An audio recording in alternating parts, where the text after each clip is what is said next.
आज आम normal field work बाहर जे पाखर गोटे कौटी जीव बुलिक पलि आसबू किंतु आज जे कुआडे जीवार थिला आमको भी जना नथिला।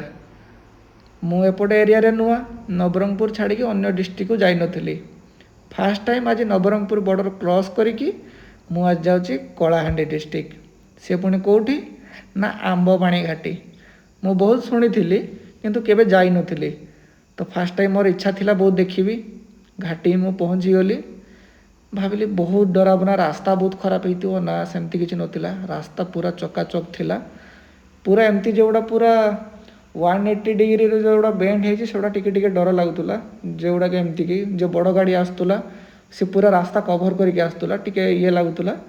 बाकी भल थिला एक्सपीरियंस। फील्ड वर्क मु करिनी गाड़ी ओह्लैनी जस्ट एमती बुलिली।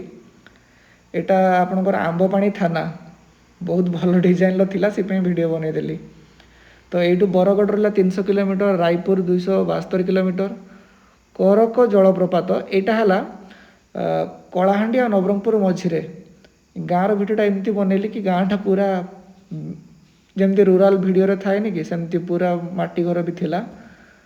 रास्ता टिके खराब अच्छी किंतु जस्ट 3 किलोमीटर मेन रोड रु जस्ट 3 किलोमीटर दूर रे ए भलिया वाटरफॉल गोटे अच्छी। यहाँ तो आम फॉरेस्ट डिपार्टमेंट ही बनई बाकी खाई लोक ये अंठा पकई एतिक सरुआ रास्ता सी भी पूरा कंक्रीट रही। 4 व्हीलर जीवनी ओनली 2 व्हीलर टेम्पो मे भी टेम्पो गले बुले भी पारबनी ओनली बाइकर मान यहाँ ना 4 व्हीलर जीवनी आराम से बढ़िया से आम पूरा एंड जाए गलु।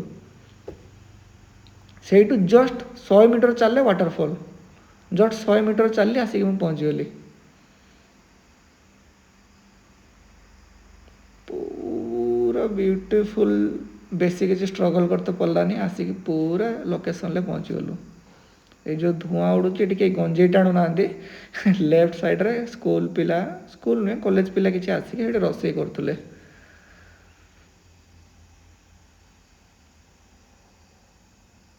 बहुत भल अच्छी।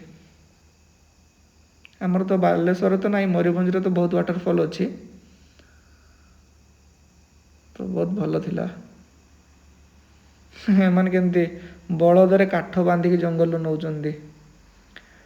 ନବରଙ୍ଗପୁର ତ ଫେମସ୍ ମକା ପାଇଁ ଜାଣିଥିବ ସମସ୍ତେ ୱାର୍ଲଡରେ କି ଇଣ୍ଡିଆରେ ବୋଧେ ତ ହାଏଷ୍ଟ ଯାଉଛି। ତ ବୁଲାବୁଲି ସାରିକି ଆମେ ରିଟର୍ନ ଗଲୁ।